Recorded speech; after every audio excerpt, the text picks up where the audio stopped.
Mini mini stadium ఒకటి మనం నిర్మాణం చేసుకున్నాం.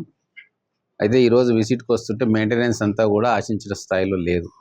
అలాగే రూమ్స్ అన్నీ కూడా ఖాళీగా ఉన్నాయి, దాని ఉపయోగంలో లేదు.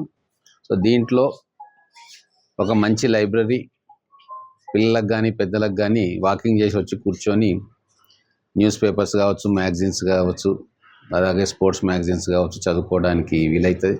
ఇంకా ఈ చుట్టుముట్టున్న కాలనీ వాళ్ళందరు పిల్లలు కూడా సాయంత్రం పూట వచ్చి కూర్చొని ఇక్కడ చదువుకునే ఏర్పాటు చేస్తే బాగుంటుందన్న ఆలోచన వచ్చింది. దీన్ని మెయింటెనెన్స్ కోసం డివైఎస్ఓ గారిని కూడా పిలిచి చెప్పడం జరిగింది, ఒక మనిషిని అపాయింట్మెంట్ చేయమని. లైబ్రరీ తర్వాత జిమ్ ఎక్విప్మెంట్ కూడా పెడితే ఈ మినీ స్టేడియంను పూర్తిగా ఉపయోగంలోకి తీసుకురావచ్చు. కాబట్టే దానికి ఎంత కావాలి ఏంది అని ఎస్టిమేట్ చేయమని మా ముడా చైర్మన్ గారికి కూడా చెప్పడం జరిగింది. ముడా నిధులతోటి, నా ఎస్డిఎఫ్ నిధులతోటి, తర్వాత మున్సిపాలిటీలో కూడా ఏదైనా ఉంటే ఆ నిధులతోటి కలిసి ఈ స్టేడియంని మొత్తం కూడా దీన్ని అందరూ ఉపయోగపడేటట్టుగా, అందరూ వాడుకునేటట్టుగా అన్ని రకాల సదుపాయాలు కూడా ఈ మినీ స్టేడియంలో కల్పించాలని చెప్పి మేము నిర్ణయం తీసుకున్నాం. 2,60,00,000 నిర్మాణం చేపిస్తున్నారు. ఎక్కడ కూడా స్పోర్ట్స్ ఎక్విప్మెంట్స్ ఏది కనిపిస్తుంది, ఇన్ఫ్రాస్ట్రక్చర్ లేదు అసలు. అదే చూసినాము.